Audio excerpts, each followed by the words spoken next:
Buenos días a todos. El día de hoy vamos a hablar de trombocitopenia inmune primaria. Mi nombre es Linda Juliana Henao Torres, residente de tercer año de pediatría de la Universidad del Rosario. A manera de introducción, tenemos que tener presente que la trombocitopenia inmune, o en sus siglas PTI, es un trastorno hemorrágico adquirido mediado por autoinmunidad que puede ocurrir en niños y en adultos. Y es importante tener presente que la mayoría de las veces es un diagnóstico de exclusión. No lo podemos demostrar mediante ninguna prueba de laboratorio. Por tanto, como vamos a ir viendo durante toda la charla, hay unas manifestaciones típicas adicionalmente a los paraclínicos que me van a hablar de la entidad de PTI. Como premisa es importante reconocer que estos pacientes no tienen una etiología conocida o un factor desencadenante de esta trombocitopenia definida como un recuento plaquetario menor a 100.000 y son a estos pacientes a los que vamos a denominar con PTIs primarias. La secundaria hace parte del espectro de enfermedades bien sean infecciosas o síndromes linfoproliferativos, inclusive enfermedades autoinmunes o reumatológicas o inmunodeficiencias secundarias. También es importante resaltar que hay varios medicamentos que me pueden inducir la trombocitopenia. En cuanto a las definiciones, quiero que nos quede claro que en el 2007 un grupo de trabajo internacional quiso armonizar el lenguaje de la PTI y es tener presente que puede ser un paciente con o sin sangrado previamente sano que tiene una trombocitopenia aislada sin tener otras alteraciones de líneas celulares en nuestro hemograma. Y si bien el término idiopático era adecuado en años anteriores, cuando no se conocía mucho de la fisiopatología, se han dado cuenta que el sistema inmunitario desempeña un papel importante en todo el proceso de la enfermedad. Por lo tanto, idiopático fue reemplazado por inmunitario. De otro lado, púrpura se dejó de usar porque hay pacientes con PTI que no sangran. Y a medida de toda la charla nos vamos a dar cuenta que inclusive los pacientes con PTI crónica pueden tener manifestaciones leves o inclusive nulas. Por tanto, nos definimos a esta entidad como trombocitopenia inmune primaria, antes conocida como púrpura trombocitopénica autoinmune. Sin embargo, seguimos conservando las mismas siglas de PTI, pero ya sabemos a qué entidad es la que nos estamos refiriendo.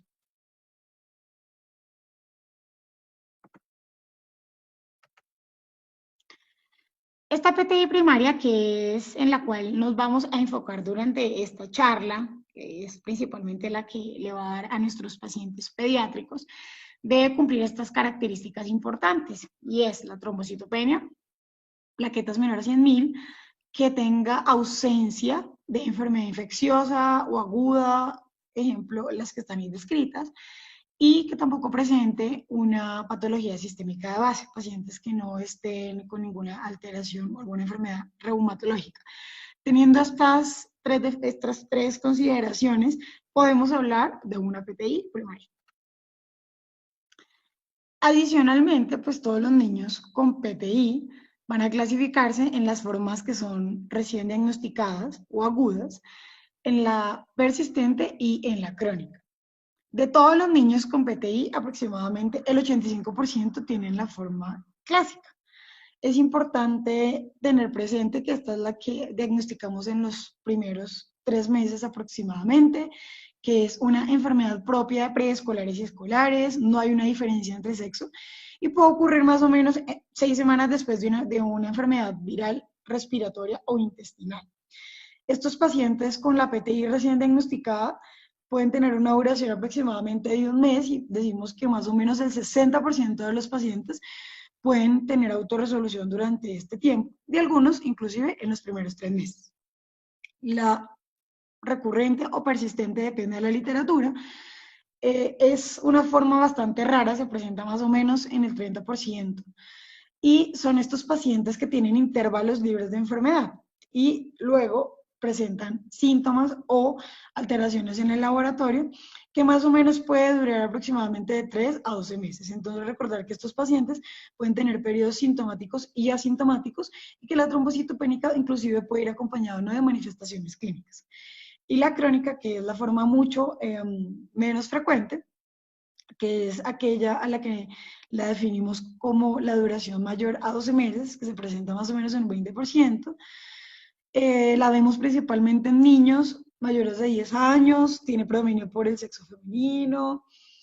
Estos pacientes pueden ser trombocitopénicos de largo tiempo sin síntomas, a menos pues que tengan traumas de gran magnitud, y algunos pueden llegar a tener la remisión espontánea, pero se puede demorar un poco más de tiempo a diferencia de las otras dos. Otras dos definiciones importantes es la PTI severa y la refractaria. La severa o grave, pues es la presencia de síntomas de sangrado en la presentación que sean suficientes para requerir tratamiento agudo, tratamiento de urgencia. Y estos son los pacientes que casi siempre vamos a ver que requieren de una intervención terapéutica adicional para poder elevar prontamente ese conteo de plaquetas. Y la PTI refractaria son estos pacientes que no alcanzan una respuesta o la pierden tras la esplenectomía, y más adelante vamos a hablar de la calidad de la respuesta, y que desafortunadamente son los que tienen mayor riesgo de tener sangrados clínicamente significativos. Por lo tanto, pues estos pacientes, la mayoría de los casos terminan esplenectomizados para poder corregir este tipo de sangrados.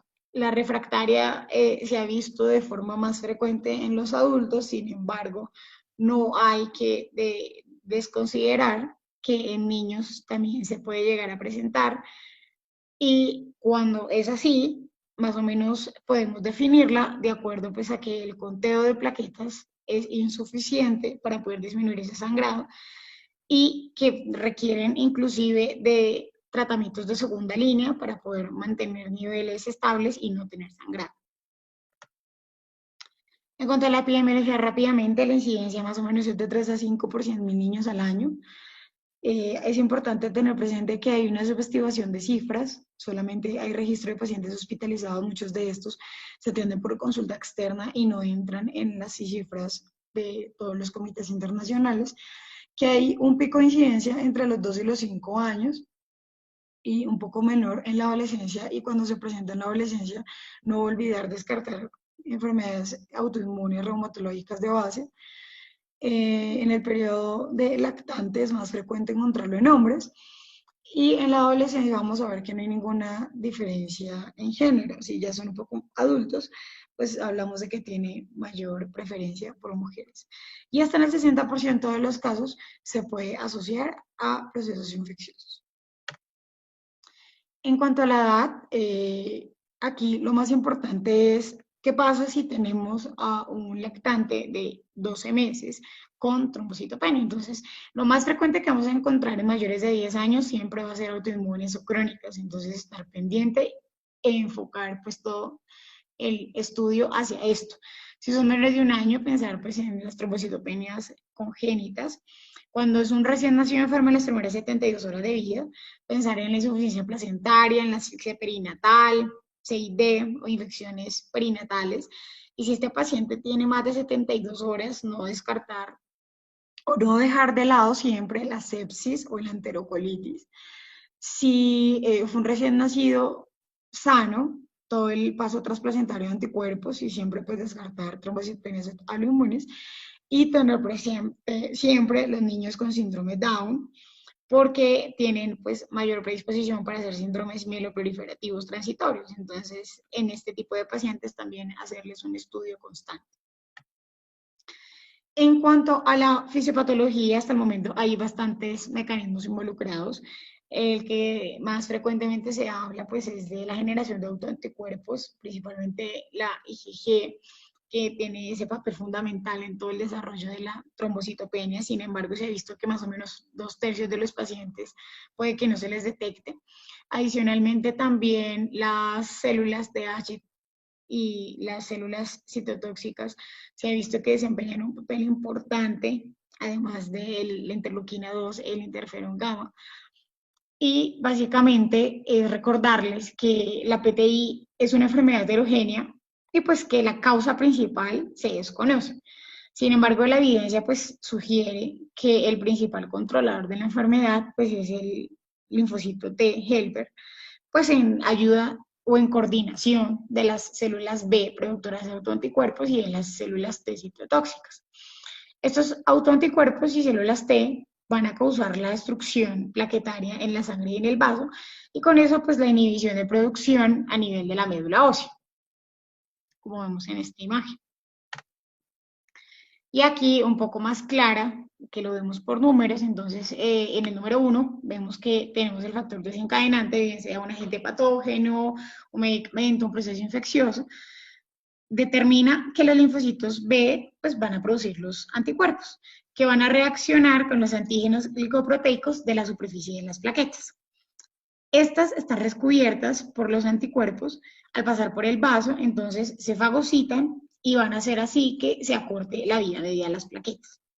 En el estadio 2, los autoanticuerpos se fijan también a los megacariocitos en la médula ósea, determinando así su apoptosis prematura, con lo que se va a disminuir la formación de plaquetas. En el estadio 3, vemos que los linfocitos T citotóxicos actúan directamente sobre los megacariocíticos con el mismo resultado, que es el fallo de producción de plaquetas. En el 4, vemos que esto va a generar una disregulación inmune con una mayor actividad de los linfocitos Th1, que van a producir sobre todo la interleuquina 2 y el interferón gamma, activando así una respuesta inflamatoria que no se va a frenar con los Th2, de tal forma que se va a perpetuar esta formación de anticuerpos por parte de los linfocitos B y se va a mantener ese estado de activación de macrófagos constante, ayudando a la destrucción plaquetaria constante. Y en el estadio C es que todos estos linfocitos T reguladores pues van a estar disminuidos, no van a funcionar adecuadamente y pues van a ser incapaces de realizar su función supresora de la respuesta inflamatoria, perpetuando todo el ciclo. En cuanto a las manifestaciones clínicas, lo primero es que en algunas ocasiones suelen correlacionarse con el recuento plaquetario, pero la manifestación principal es el sangrado. Y en las PTI primarias vamos a ver que es un sangrado de manifestaciones agudas y principalmente hablamos de cutáneas, presencia de petequias o hematomas subcutáneos que pueden o no acompañarse de sangrado de la mucosa oral. En las PTI crónicas o la que les da a los adolescentes, el sangrado es insidioso, ocasionalmente podemos ver que solamente entre traumas mayores van a tener manifestaciones, a diferencia de los otros dos tipos que pueden hacerlos con actividades diarias. Tradicionalmente el sangrado también se ha clasificado en sangrado seco o húmedo. Seco, hablando de compromisos solamente en piel, y húmedo pues se afecta a las membranas mucosas, que es lo que se ha visto, que aproximadamente hasta el 9% de los niños no tienen sangrado y las mucosas no se afectan. De ahí que no necesariamente todos los niños con trombocitopenia en el hemograma pueden tener manifestaciones hemorrágicas. El fenotipo del sangrado va a depender del número y la disfunción de las plaquetas que tenga, de factores endógenos, ya propiamente hablando de la hemostasia, y algunos factores exógenos como medicamentos o infecciones que puedan interferir con toda la cascada de la coagulación. Sin embargo, cada vez más pues, los artículos hablan de que el recuento plaquetario con PTI en la primera presentación que tengan menores a 20.000 se puede presentar hasta en el 80% de los casos. Y esto es importante tenerlo presente porque pacientes que se encuentren con recuentos plaquetarios menores a esto son los que tienen principal riesgo de hacer hemorragias mayores o que comprometen la vida del paciente. Y estamos hablando acá de hemorragia intracraneal, hemorragias de órganos sólidos o cualquier otra que rápidamente pueda llevar al paciente a anemia o requiera de transfusión o un tratamiento local. La hemorragia mayor es poco frecuente durante los 2 años posteriores al diagnóstico. Entonces, con esto quiere decir que una vez en las PTI recién diagnosticadas o que pueden inclusive acronificarse, van a tener principalmente sangrado en piel o en mucosas. Otro dato importante es que al momento del diagnóstico, el 2.9% de los niños en este estudio experimentó una hemorragia severa, como una hemorragia intracraneal.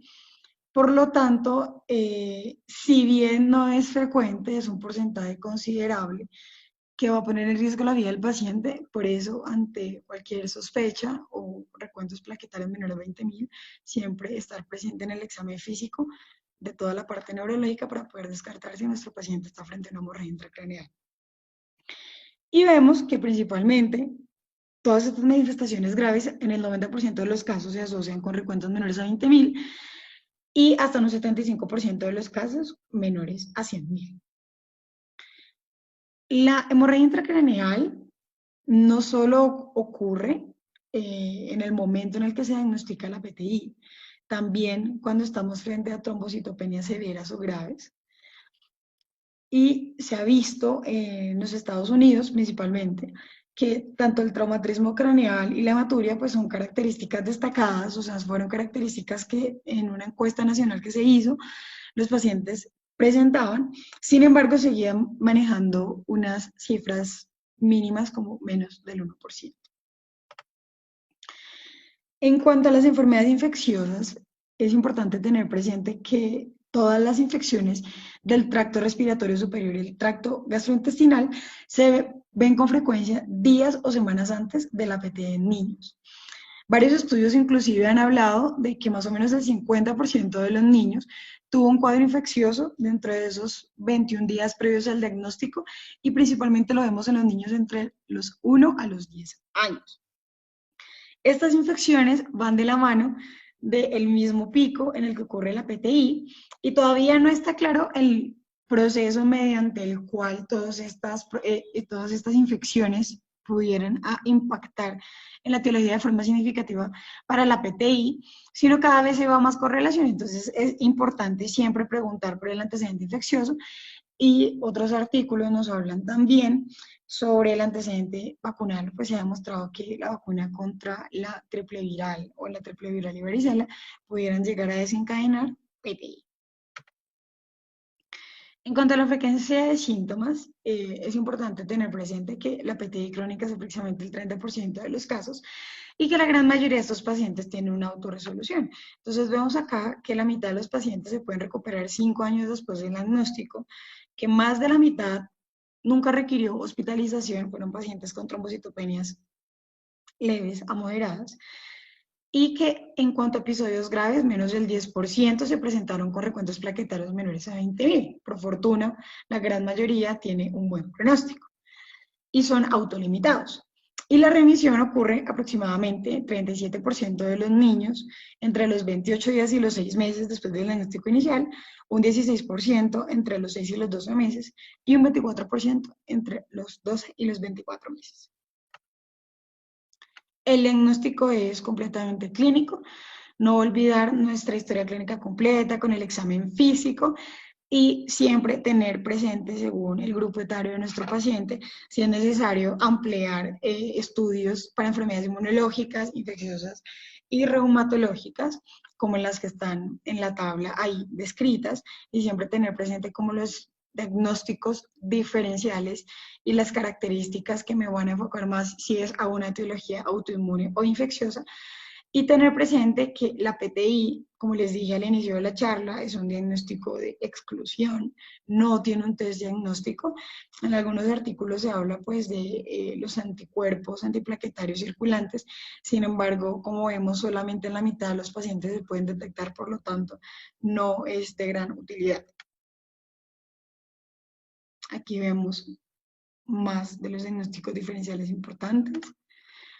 Y en cuanto a las características de la PTI típica en pediatría, esto es lo más importante que nos tiene que quedar, y es, este niño es sintomático, previamente sano, no tiene antecedentes patológicos y lo único que tiene son las manifestaciones hemorrágicas, bien sean en piel o en mucosas o mayores. El inicio de los síntomas fue agudo, o sea, el paciente que previamente no tenía trombocitopenia identificada en sus hemogramas, la edad entre los 2 y los 5 años, que tengan una clínica exclusivamente mucocutánea, las petequias, el hematoma de aparición repentina, y aquí como apartado en las crónicas en los adolescentes siempre descartaron proceso inmune subyacente, el antecedente reciente de infección viral o de vacunación hasta 6 semanas antes.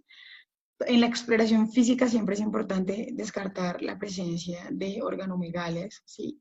Las pleno o adenopatías que me pudieran enfocar de pronto más hacia otro trastorno, bien sea infeccioso o síndromes linfoproliferativos, y que nuestro paciente pues, se presente con un hemograma que tiene un recuento plaquetario menor a 100 metros.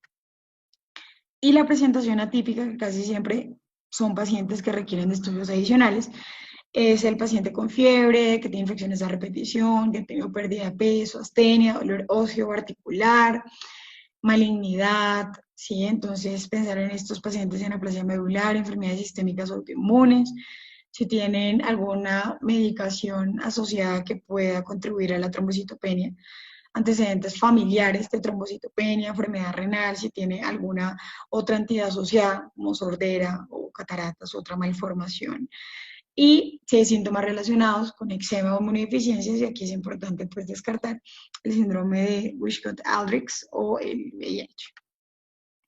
Aquí les muestro una imagen, entonces vemos la presentación de la PTI aguda, su forma usual es poco extendida, solamente en espalda y en brazos. La de un adolescente más como equimosis en piernas, se puede presentar detrás de las orejas o en lugares pues de presión. Y este paciente, pues ya vemos que es una forma más extendida, seguramente con un conteo plaquetario menor, aunque no siempre se correlaciona. Y pues es una de las presentaciones menos comunes. En cuanto a los laboratorios, pues vamos a hacer todos los estudios básicos, nuestro hemograma, los reticulocitos, un frote de sangre periférico, toda la bioquímica sanguínea. En algunos casos se habla de la cuantificación de monoglobulinas. Esto en búsqueda de alguna inmunodeficiencia, todas las pruebas de coagulación, la hemoclasificación, el COMS directo y demás. Y todos los estudios a valorar aquí descritos frente a la sospecha de que sea una PTI de características atípicas o que salga del rango de los 2 a los 5 años, más o menos. En cuanto al extendido de sangre periférica, lo que se ha visto es que pues, puede haber una disminución en el número de plaquetas sin otras anormalidades, y si bien en algunos pacientes se ha demostrado la presencia de macroplaquetas, pues no es una característica patognomónica, simplemente pues debemos pedirlo dentro de todo el estudio para descartar cualquier cosa adicional. Y en cuanto a los estudios de médula ósea, tenemos unas indicaciones claras, y es todo paciente que tenga una presentación atípica, como ya lo mencionamos, que tenga alteración de las pruebas de laboratorio al debut, paciente que tenga adenopatías, esplenomegalia, dolor óseo, pérdida de peso, o que tengan aparición de nuevos hallazgos clínicos o alteraciones en los paraclínicos durante el seguimiento de una PTI que recién diagnosticada, que nos haga virar nuestro diagnóstico y de este niño que empezó con una PTI típica y de repente empezaron a salirle adenopatías, o vemos compromiso de otras líneas celulares en el hemograma, o está presentando fiebre.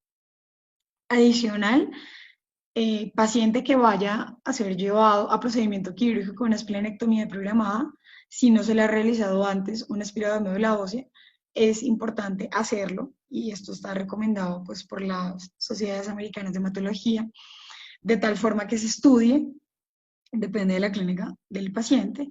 Las PTI crónicas mayores de 12 meses también deben tener estudio de médula ósea, y pues en todos los pacientes que no hayan respondido a los tratamientos tanto de primera línea como de segunda línea. Acá vemos una médula ósea, un paciente con PTI, y lo que vamos a encontrar es una médula ósea normal, con adecuada celularidad, las células eritroides y mieloides tienen un adecuado desarrollo, y hay mayor número de megacariocitos.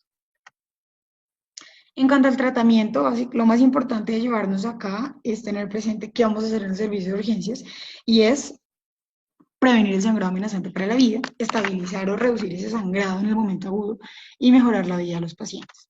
Entonces, en el momento activo o en el momento agudo, es este paciente que tiene una hemorragia con riesgo de amenaza a la vida, ya sea intracraneal, intraabdominal, un síndrome compartimental, ocular y demás, y son los que van a requerir de un aumento rápido plaquetario.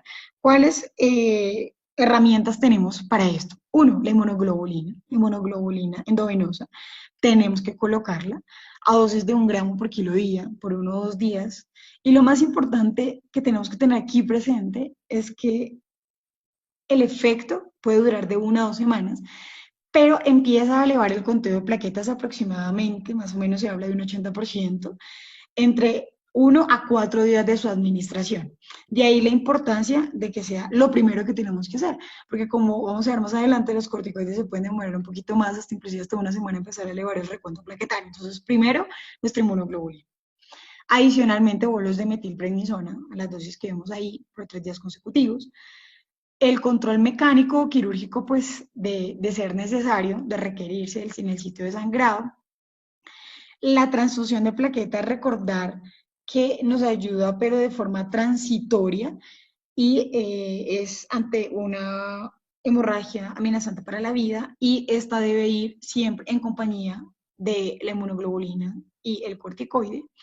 Y las esplenectomías de urgencia, hasta el momento en pediatría no hay recomendaciones suficientes para hacerlo de forma inmediata, a menos que el sitio de sangrado sea por trauma abdominal y sea lo que nos va a controlar la urgencia.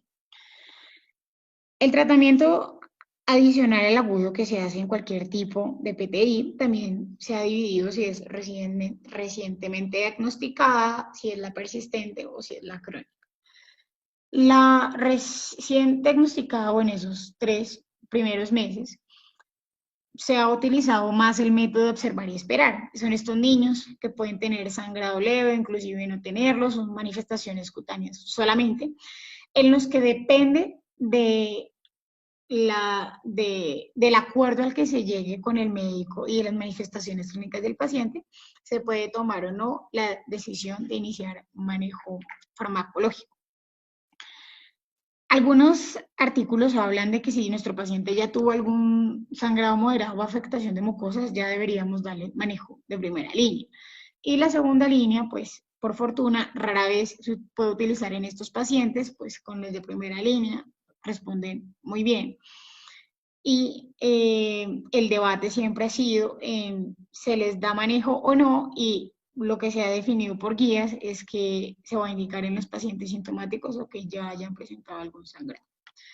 Y este tratamiento de primera línea, como vemos, pues la primera herramienta es el watch and wait, y es lo que se utiliza en estos niños de recién diagnóstico, pero se ha visto que responden muy bien a los medicamentos como la inmunoglobulina, los corticoides y la anti-D, pero pues la anti-D no la tenemos disponible en nuestro país y tampoco la utilizamos. Sin embargo, pues todas las guías internacionales la tienen en sus protocolos, por eso la muestro acá. No les voy a leer la tabla porque ahí la pueden ver, pero ahí básicamente están las dosis, el intervalo y tanto los pro y los contras. Y en este algoritmo, que me parece bastante útil, lo que quiero mostrarles es, bueno, llegó nuestro paciente de urgencias. Lo primero, ¿tenemos un sangrado amenazante de la vida? Si sí, ya sabemos cómo debemos actuar. Si no, voy a pensar, bueno, ¿tiene alguna contraindicación para esteroides? No, voy a iniciar mis esteroides de una vez. Sí, mi inmunoglobulina, que se inicia de forma temprana, y luego voy a valorar la respuesta. Si tuvo una adecuada respuesta, voy a monitorizar 2 a 4 semanas o un mes después, todos los signos de alarma en caso de que presente un sangrado de emergencias. Y si mi paciente ya no respondió a alguna de estas 2 líneas terapéuticas, pues ya podemos pensar en medicamentos adicionales que cada vez se estudia más y se utilizan más en pediatría. En cuanto a la PTI persistente, vemos que estos pacientes son los que pudieran mejorar dentro de estos primeros 3 a 12 meses posteriores al diagnóstico, y las indicaciones y opciones de tratamiento son las mismas que para los niños con diagnóstico reciente de PTI. Y aquí algo que es debatido es la esplenectomía, y es que todavía las guías no apoyan o no indican la esplenectomía en este tipo de pacientes, precisamente por su gran porcentaje de recuperación en este periodo de tiempo. Entonces, estos niños los manejamos igual que los niños que acabamos de ver. Y en los crónicos, que vemos ahí cuáles serían esos factores de riesgo para tener una PTI crónica, como ser niña, los niños mayores de 11 años, que no tengan ninguna ningún antecedente infeccioso o vacunal previo, que se presentaron de forma insidiosa, que el momento del debut su recuento plaquetario fue mayor o igual a 20.000 y que pues, tienen anticuerpos positivos, sanas y pueden tener ausencia o un sangrado inicial leve. La mayoría de estos niños o adolescentes no necesitan tratamiento farmacológico o quirúrgico y solamente se debe intervenir farmacológicamente si presenta pues algún evento como una hemorragia que amenace la vida del paciente y no se pueda tener por medios físicos, cuando hay epistaxis o gingivorragia, que a pesar de la compresión persista por más de 30 minutos, cuando exista una hemorragia macroscópica del tracto gastrointestinal o del tracto urinario, pero teniendo presente que el objetivo del tratamiento de la PTI crónica no es lograr un recuento de plaquetas normales, sino evitar ese sangrado amenazante para la vida y aumentar la calidad de vida de estos pacientes. Raramente se observa refractariedad del tratamiento a los niños con la terapia de primera línea, con la PTI crónica, y de ser así, debemos individualizar nuestro tratamiento en vista de que la PTI crónica sintomática es muy rara, es el porcentaje menor presentado, y toda la evidencia, y pues todas las guías que tenemos actuales tienen bastante controversia pues en el manejo de estos pacientes, entonces ya termina siendo más individual y depende pues de la clínica con la que se presente. Rápidamente hablando un poco de este tratamiento de primera línea, los esteroides, sabemos que regulan el sistema inmune, que su principal efecto es la disminución de la producción de anticuerpos antiplaquetarios, me va a estabilizar la pared vascular y algunas guías, por ejemplo como en la española, recomendaba unas pautas cortas de 7 días a unas dosis altas, iniciando a 4 miligramos por kilo, más o menos 4 días, y luego los 3 días siguientes con dosis de 2 miligramos por kilo. Entonces, depende de la guía a la que nos queramos regir. Algunos hablan de iniciar con dosis elevadas de 4 y otras de 1 miligramo por kilo, y esto depende de cómo nuestro paciente nos vaya respondiendo. Si vamos a tener esquemas cortos con dosis altas o esquemas largos con dosis mínimas. No se recomienda la dexametasona oral y el incremento de plaquetas, como les dije, ocurre más o menos a los 5 días. De ahí que por eso iniciamos con la inmunoglobulina, que me eleva el recuento plaquetario de una forma más temprana. Tener presente los efectos adversos, como la irritabilidad, la ansiedad, la gastritis, el incremento de apetito y de peso, el acné, todas las alteraciones en la mineralización ósea, la hiperglicemia e hipertensión arterial. La inmunoglobulina es inespecífica, que es la que usamos, va a modular el sistema inmune, todo el bloqueo de los receptores FC a las dosis que vemos ahí, dosis única. Si necesitamos repetirla, se puede hacer a las 24 horas, la respuesta es rápida, principalmente entre las 24 y 72 horas. Sus efectos adversos, cefalea, fiebre, náuseas, reacciones alérgicas. Por lo tanto, algunos de estos pacientes van a requerir premedicación con antihistamínicos y esteroides. No está contraindicado las vacunas inactivadas o la influenza, y con las vivas atenuadas, con la triple viral o la varicela, tenemos que tener mínimo un intervalo de 9 a 11 meses aproximadamente de la administración de la inmunoglobulina, porque pues como vemos, pues se están manejando dosis altas a 1 gramo por kilo aproximadamente. Y si no hay respuesta, entonces, ¿qué nos queda? Pues nos queda el tratamiento de segunda línea. Y en esta tabla podemos observar que hay muchos y ya conocidos para otras enfermedades reumatológicas. Sin embargo, me voy a enfocar en dos principalmente, que son los agonistas del receptor de trombopoyetina y el rituximab, que es lo que más utilizamos en pediatría. Y este agonista del receptor de trombopoyetina o el TPO-RA, lo que va a generar es una proliferación, una diferenciación de los megacariocitos, con esto incrementando la producción de las plaquetas. Hay dos, el romiplastin y el trombopac, que se utiliza en adultos, y en niños mayores de 1 año el que más tiene evidencia o el que más se está utilizando, que ya tiene aprobación, es el trombopac. Se da a las dosis que están ahí descritas, se va ajustando la dosis también dependiendo del recuento plaquetario. Vamos a ver la respuesta entre la primera y la segunda semana aproximadamente. Y lo que hay que tener presente con este medicamento son las recomendaciones a la hora de administrarlo, pues no se debe tomar 2 horas antes o 4 horas después de ningún antiácido o producto lácteo o suplementos minerales porque puede interferir en su absorción. Y como efectos adversos es importante tener presente los eventos tromboembólicos que se pueden desencadenar de forma directa o en relación a comorbilidades o fármacos concomitantes. Y esto pues porque este agonista del receptor de trombopoyetina pues, puede generar estimulación de la reticulina, la médula ósea y las fibras de colágeno. También puede tener una estimulación sobre las células malignas, inclusive una inducción de tumores malignos. Además pues de toda la activación plaquetaria y hematopoyética, entonces importante tenerlos presentes. Perdón. El rituximab, que pues ha sido estudiado en adultos y ha presentado una tasa exitosa bastante alta y es muy seguro. Por lo tanto, pues los estudios consideran o sugieren que se puede reproducir en niños también, aunque todavía hacen falta pues estudios comparativos. Sin embargo, recordarles que es un anticuerpo monoclonal que se une al antígeno CD20, que está sobre los linfocitos pre-B y B maduros, generando su eliminación, así no se producen estos anticuerpos que me pueden ayudar a la destrucción plaquetaria. Vemos que la respuesta más o menos en el 70% se puede presentar a las 3 semanas y la duración puede ser un poco más larga. A las dosis ahí descritas, presente también las reacciones inmunoalérgicas, náuseas, escalofríos, rinitis, urticaria. Estos pacientes deben tener un esquema de vacunación antes de colocar este anticuerpo en la medida de lo posible completo. Y algunos estudios hablan de cuando se usa en combinación con la dexametasona pudiera aumentar su efecto. Sin embargo, como hablé previamente, nosotros no utilizamos la dexametasona oral, sino utilizamos la prednisona y casi siempre va de la mano el uso de inmunoglobulina, la prednisona y bueno, ya si el paciente no responde, pues hablamos de los medicamentos de segunda línea.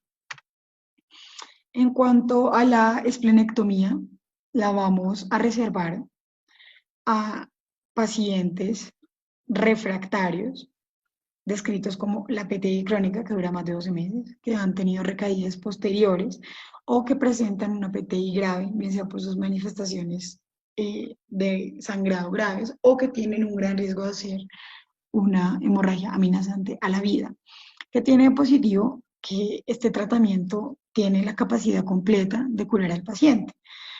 Sin embargo, las complicaciones quirúrgicas derivadas de la esplenectomía y el riesgo pues, de recaída deberían considerarse, porque de todas maneras pues, es someter a un paciente a un procedimiento quirúrgico que trae de la mano otras complicaciones, como que estos pacientes quedan con quimioprofilaxis con amoxicilina durante al menos los 2 primeros años post-esplenectomía, que tienen mayor riesgo de hacer infecciones por bacterias encapsuladas. Ya que hablamos de los niños más chiquitos, inclusive a menor edad es mayor el riesgo. Y si bien su potencial es alto de mejoría, recordemos que los pacientes pediátricos tienen una alta tasa de resolución espontánea, inclusive de cura. Entonces, esto se convierte en un argumento importante para diferir la esplenectomía, por eso se trata de reservarla solamente a pacientes con las indicaciones claras que ya expuse. Y este apartado acá me parece importante y es que varios estudios hablan de que combinaciones de rituximab con dexametasona y ciclosporina versus el análogo con rituximab en PTIs refractarias ha mostrado resultados significativos. Sin embargo, estos esquemas combinados se reservan principalmente para los pacientes más severos, puesto que en riesgo-beneficio de toxicidad algunas veces puede ser mayor la toxicidad o los efectos adversos de estos medicamentos. En cuanto a la calidad de la respuesta, esto es importante también tenerlo presente para saber cómo vamos a evaluar a nuestro paciente, qué otras alternativas nos quedan y pues finalmente mejorar la vida, la calidad de vida de estos pacientes. Entonces, hablamos de respuesta cuando el recuento de plaquetas está mayor a 30.000 con al menos el incremento del doble del recuento inicial y estamos con ausencia de síntomas. Una respuesta completa si el recuento plaquetario está por encima de 100.000 y no hay sangrado. No hubo respuesta si persiste menor a 30.000 o 20.000, depende de las líneas, de las guías que se lean. decimos que tiene una respuesta corticodependiente y es este paciente que requiere de administrar esteroides de forma continua, repetida durante al menos 2 meses para mantener ese recuento plaquetario por encima de 30.000 y evitar así el sangrado. Hablamos de una pérdida de respuesta completa si el recuento plaquetario está menor a 100.000 y tiene signos de sangrado tras haber alcanzado una respuesta completa. Y la pérdida de respuesta en general, hablamos de recuentos plaquetarios menores a 30.000, con un incremento de plaquetas inferior al doble respecto a la inicial, o signos de sangrado después de haber alcanzado la respuesta. Y para terminar, aquí tengo este algoritmo de manejo que me parece muy fácil, y es siempre ante la sospecha de un paciente con PTI, no olvidar hacer todos los estudios, descartar todos los procesos infecciosos, autoinmunes, clasificar nuestro paciente, si fue PTI recién diagnóstico, hacerle el seguimiento, valorar si nuestro paciente está con indicación de un tratamiento agudo, un tratamiento en el servicio de urgencias. De lo contrario, podemos hacer la herramienta de observar y esperar, o de una vez a nuestro paciente indicarle el uso de corticoides, nuevamente valorarlo a los 3 meses, ver si nuestro paciente ya autorresolvió o va a encasillar ahora en nuestra PTI persistente de 3 a 12 meses. Tenemos que reconfirmar, aquí ya vemos que se hacen estudios más específicos, se descargan infecciones como parvovirus, se hace perfil tiroideo, todas las trombocitopenías congénitas, todo el estudio inmune. Y aquí del lado derecho, pues los tratamientos que vamos a dar de primer nivel o de primera línea, los corticoides de monoglobulina, si no responden, vemos cuáles son los que nos quedan de segunda línea y si efectivamente no, algunos artículos hablan de tercera línea, aunque en la tercera línea casi siempre estamos hablando de medicamentos que todavía no tienen mayor evidencia en pediatría o se reserva a la esplenectomía. Y nuevamente, si nuestro paciente persiste o a más de 12 meses, estamos frente a nuestra PTI crónica. Recordemos que el estudio de médula ósea se pudiera hacer antes si tiene alguna característica típica o una vez al cumplir los 12 meses con la presencia de esta PTI. Y ya pues se deben hacer estudios con periodicidad anual, de tal forma que no vaya a ser el inicio, el debut de alguna enfermedad inmunológica. Y de igual forma, para nuestras 3 entidades tenemos nuestros tratamientos de primera línea, de segunda línea y de tercera línea. Les dejo aquí el cuadro para que lo puedan conservar dentro de sus apuntes. Con esto hemos terminado la charla del día de hoy. Quedo atenta a los comentarios, alguna duda, alguna inquietud. También recibo con los brazos abiertos cualquier sugerencia o cualquier corrección. Muchísimas gracias a todos por la atención prestada y nos vemos próximamente con el siguiente tema de nuestro Rincón Pediátrico. No se les olvide seguirnos en Facebook y en Instagram en El Rincón para Ti. Que tengan un buen día.